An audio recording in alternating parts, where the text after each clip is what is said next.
At ito na, meron tayong coffee. Sino sa inyo ang nagkakape? Wow.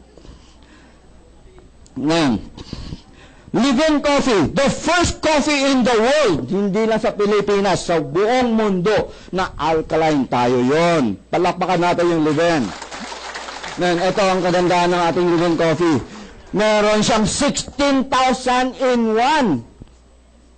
Yung iba nakadila to. Bakit? Kasi nga meron complete, di ba? Ano meron complete? 16,000 phytochemical. May halong complete, kaya meron siyang 16,000 phytochemical in one coffee. At ito lang, dahil siya ay alkaline. Bakit siya alkaline? Kasi ang tao may ulcer at tao may gastritis, hindi makainom ng kape. Subukan yung bigay itong ating live-in na alkaline coffee. Subukan nyo lang. Magugulat siya. At ito. Naalala nyo kanina, tinanong ko kayo, sinong acidic? Naalala nyo? Anong mangyayari pag acidic ka? Ha? Mas madaling magkaroon ng cancer. So, can you imagine by taking our live-in na alkaline coffee? Anong ginagawa nito? Habang nagkakape ka ng live-in, nani-neutralize yung acid sa katawan mo. Maganda ba ito anti-cancer? Healthy ba yung ating live-in coffee?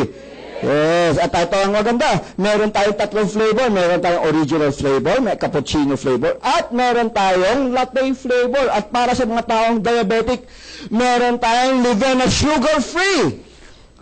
Ano meron dito? Hindi ibig sabihin bibili kayo nitong sugar-free, bibigyan kayo libreng asukal. Wala siyang asukal. Ang ginamit natin pampatamis dito is stevia. Ano yung stevia? Stevia comes from a plant.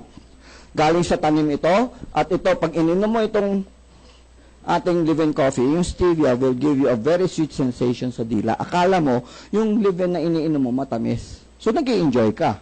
At ang kagandahan, ang ating sugar-free na live-in, it has 0 calorie. Wala siyang calorie. So, very safe for diabetic at para sa mga nagre-reduce, nagbabantay ng mga calorie intake. Okay ba yan?